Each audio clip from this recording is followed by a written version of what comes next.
Hi అండి. ఇవాళ చెప్పబోయే topic blood groups. Blood groups అంటే ముఖ్యంగా మనం ఎప్పుడైనా యాక్సిడెంట్స్ అయినప్పుడు, లేకపోతే ఎప్పుడైనా మన బాడీ లోపల బ్లడ్ అనేది తక్కువగా ఉన్నప్పుడు బ్లడ్ ట్రాన్స్ఫ్యూషన్ చేస్తాం కదా. అప్పుడు మనకు బ్లడ్ గ్రూప్స్ అనేవి బాగా యూజ్ అవుతుంది. అవి మ్యాచ్ అవుతాయా, మ్యాచ్ కావా అని చూసుకున్న తర్వాతనే బ్లడ్ ట్రాన్స్ఫ్యూషన్ చేస్తారు. ఈ బ్లడ్ గ్రూప్స్ అంటే ఇది కూడా ఒక బ్లడ్ టైప్ అన్నట్టు. అంటే బ్లడ్ టైప్ అంటే మన బ్లడ్లో మన ఆర్బీసీ పైన ఏ యాంటీజెన్ ఉంది, ఏ గ్రూప్ మనది అని డిసైడ్ చేస్తుంది. ఇది ఎలా అంటే మన ఆర్బీసీ పైన ఉండే యాంటీజెన్ని బట్టి దీన్ని క్లాసిఫికేషన్ చేస్తాం. ఈ యాంటీజెన్స్ అనేవి ప్రోటీన్స్ కావచ్చు, గ్లైకోప్రోటీన్స్ కావచ్చు, లేకపోతే డిపెండ్స్ అపాన్ మన బ్లడ్ సిస్టమ్ని బట్టి ఉంటుంది.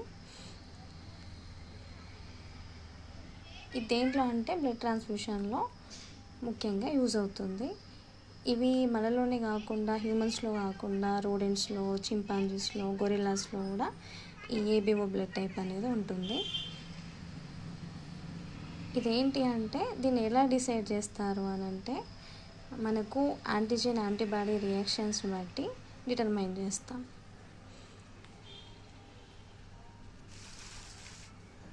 ఈ యాంటీజెన్స్ని ఏమంటామంటే అగ్లిటినోజెన్స్ అంటాం. అగ్లిటినోజెన్స్ అంటే అగ్లుటినేషన్ని ప్రొడ్యూస్ చేస్తుంది కాబట్టి అగ్లుటినోజెన్స్ అంటాం. దీన్ని మొట్టమొదటిగా ఎవరు కనుక్కున్నారంటే కారల్ లాన్స్ స్టెయినర్ అనే సైంటిస్ట్ కనుక్కున్నారు 1901లో. అందుకు గాను అతనికి 1930లో నోబెల్ ప్రైజ్. రూల్ వచ్చేసి మనకు ఇప్పుడు మన ఆర్బీసీ పైన ఏ యాంటీజెన్ ప్రజెంట్ అయి ఉంది అనే దాన్ని బట్టి మనం ఆ బ్లడ్ గ్రూప్ని డిసైడ్ చేస్తాం. దానికి సేమ్ యాంటీజెన్ రూల్ వచ్చేసి ఏంటంటే మన ఆర్బీసీ పైన ఏ యాంటీజెన్ ప్రజెంట్ అయి ఉంటే దాన్ని బట్టి మాత్రమే మనము డిసైడ్ చేస్తాం ఏ గ్రూప్ అని. దానికి సంబంధించిన సేమ్ యాంటీబాడీ మాత్రం మన బ్లడ్లో ఉండదు. ఈ బ్లడ్ గ్రూప్స్ వచ్చేసి 4 టైప్స్ ఉంటాయి మెయిన్గా. ఏ గ్రూప్లో మనకు యాంటీజెన్ అనేది ఏ ప్రజెంట్ అయి ఉంటుంది, మిస్ అయిన యాంటీజెన్ బి ఉంటుంది. దానికి ఆపోజిట్గా ప్లాస్మాలో యాంటీబాడీ ప్రజెంట్ అయి ఉంటుంది. ఎందుకంటే దానికి ఆపోజిట్ బ్లడ్ గ్రూప్ అనేది ట్రాన్స్ఫ్యూషన్ చేసినప్పుడు, ఇప్పుడు సపోజ్ బి బ్లడ్ గ్రూప్ని ట్రాన్స్ఫ్యూజ్ చేస్తే దానికి అగైనెస్ట్గా యాంటీ-బి అనేది యాక్ట్ చేస్తుంది. సో బి బ్లడ్ గ్రూప్లో వచ్చేసి యాంటీజెన్ బి ప్రజెంట్ అయి ఉంటుంది, యాంటీ-ఏ యాంటీబాడీ అనేది ఉంటుంది. ఓ బ్లడ్ గ్రూప్లో మనకు యాంటీజెన్స్ అనేవి ప్రజెంట్ అయి ఉండవు. మనకు మిస్ అయిన యాంటీజెన్స్ ఏంటంటే ఏ అండ్ బి రెండు ఉండవు. యాంటీబాడీస్ మాత్రం యాంటీ-ఏ అండ్ యాంటీ-బి ఉంటుంది. ఈ ఏబి బ్లడ్ గ్రూప్లో మాత్రం యాంటీజెన్స్ అనేవి ప్రజెంట్ అయి ఉంటాయి 2A అండ్ బి. యాంటీబాడీస్ అనేవి మాత్రం ఉండవు. సో నెక్స్ట్ మనకు ఈ బ్లడ్ గ్రూపింగ్లో మనం ఎట్లా డిటర్మైన్ చేస్తాము అంటే అగ్లూటినేషన్ బట్టి డిటర్మైన్ చేస్తాం. ఈ అగ్లూటినేషన్ ఎప్పుడు వస్తుంది అని అంటే మనకు ఫ్యాక్టర్స్ ఉంటాయి.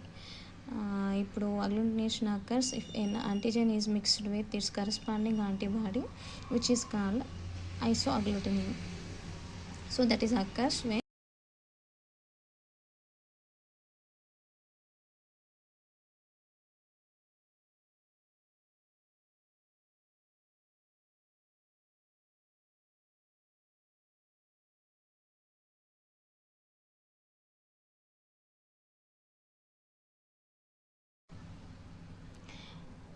ఇప్పుడు ఇంపార్టెన్స్ ఇన్ బ్లడ్ ట్రాన్స్ఫ్యూషన్ అంటే బ్లడ్ ట్రాన్స్ఫ్యూషన్లో మన బ్లడ్ టైప్స్ అనేవి ఎలా యూజ్ అవుతాయి అనేది చెప్తాను. ఇప్పుడు ఏదైనా కానీ మనకు కంపాటబుల్ అంటే మ్యాచ్ అయిన బ్లడ్ గ్రూప్ని మాత్రమే యూజ్ చేస్తారు. ఇప్పుడు ఎవరైతే బ్లడ్ ఇస్తారో వాళ్ళని డోనర్స్ అంటాం, ఎవరైతే బ్లడ్ రిసీవ్ చేసుకుంటారో వాళ్ళని రిసిపియన్స్ అంటాం. అయితే దీంట్లో ట్రాన్స్ఫ్యూజ్ చేసేటప్పుడు ఓన్లీ మన డోనర్ యొక్క యాంటీజెన్ని, రిసిపియంట్ యొక్క యాంటీబాడీని మాత్రమే కన్సిడర్ చేస్తాం. దీంట్లో మళ్ళీ యాంటీబాడీ ఆఫ్ ది డోనర్ యొక్క యాంటీబాడీని మనము రిసిపియంట్ యొక్క యాంటీజెన్ని మనం మోస్ట్లీ ఇగ్నోర్ చేస్తాం. ఇప్పుడు ఓ గ్రూప్స్లో మనకు ఓ బ్లడ్ గ్రూప్లో దాంట్లో నో యాంటీజెన్స్ అంటే యాంటీజెన్స్ అనేవి ఉండవు. సో అది ఎవరికైనా బ్లడ్ డొనేట్ చేయొచ్చు, ఎందుకంటే దాంట్లో అగ్లూటినేషన్ రియాక్షన్ అనేది అగెనిస్ట్గా జరగదు. సో దీన్ని యూనివర్సల్ డోనర్స్ అంటాం. ఏబీ బ్లడ్ గ్రూప్లో మనకు యాంటీజెన్స్ మాత్రమే ఉంటాయి, యాంటీబాడీస్ అనేవి ఉండవు. సో దీనికి ఏ బ్లడ్ గ్రూప్ మనం తీసుకున్నా కానీ దానికి అగెనిస్ట్గా యాంటీబాడీస్ అనేవి జనరేట్ కావు. సో దీన్ని యూనివర్సల్ రిసిపియెంట్స్ అంటాం. ఒకవేళ ట్రాన్స్ఫ్యూషన్ అనేది మిస్ మ్యాచ్గా ఇప్పుడు ఏ బ్లడ్ గ్రూప్కి మనం బి బ్లడ్ గ్రూప్ ఉన్న వాళ్ళను మనం ట్రాన్స్ఫ్యూషన్ చేస్తే అక్కడ అగ్లూటినేషన్ రియాక్షన్ జరిగి హెవీగా మనకు లోపల ఆర్బీసీ అనేవి కొలాప్స్ కావచ్చు, ఈవెన్ డెత్ కూడా కావచ్చు కొన్ని సిచ్యువేషన్స్లో. ఇంకో టైప్ వచ్చేసి ఆర్హెచ్ బ్లడ్ గ్రూప్ టైప్. అంటే ఇది కూడా ఒక రకమైన బ్లడ్ గ్రూపింగ్ సిస్టమ్. సో దీంట్లో యాంటీజెన్స్ అనేవి CDE, small C, small D, small E అనే ఫ్యాక్టర్స్ టైప్స్ ఉంటాయి. దీంట్లో ఎక్కువగా టైప్ డి యాంటీజెన్ అనేది ప్రజెంట్ అయి ఉంటుంది. ఒకవేళ ఈ యాంటీజెన్ ఉంటే ఆ గ్రూప్ని ఆర్హెచ్ పాజిటివ్ లేకపోతే ఆర్హెచ్ నెగిటివ్ అని డిసైడ్ చేస్తాం. సో బ్లడ్ కంపాటబిలిటీ ఎట్లా ఉంటుందంటే ఓ బ్లడ్ గ్రూప్ వాళ్ళు దేనికైనా ఇవ్వచ్చు, బ్లడ్ డొనేట్ చేయవచ్చు. ఏ గ్రూప్కి, ఏబీ గ్రూప్కి, బి గ్రూప్కి. ఏబీ బ్లడ్ గ్రూప్ ఉన్న వాళ్ళు దేని నుంచి అయినా బ్లడ్ని రిసీవ్ చేసుకోవచ్చు, ఏఓబి. సో దీంట్లో మనకు ఎరిథ్రోబ్లాస్టోసిస్ ఫిటాలిసిస్ దీని గురించి వినే ఉంటారు మీరు. ఎందుకంటే మనకు మదర్ అనేది ఆర్హెచ్ నెగిటివ్ ఉంటే ఇది ఎక్కువ ఉంటుంది ఫీటస్లో.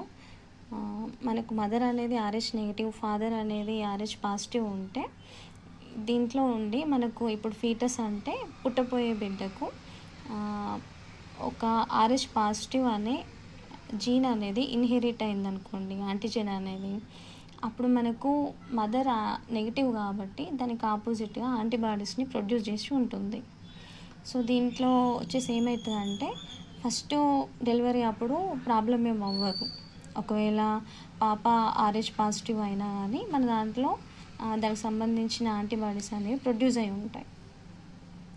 సో నెక్స్ట్ బేబీకి ఏమవుతుందంటే ఈ బేబీ పుట్టగానే మన లోపల ఉన్న యాంటీబాడీస్ అనేవి ఫీటస్ పైన అటాక్ చేసి ప్లాజెంటా ద్వారా లోపలికి వెళ్ళి కొలాప్స్ చేస్తాయి.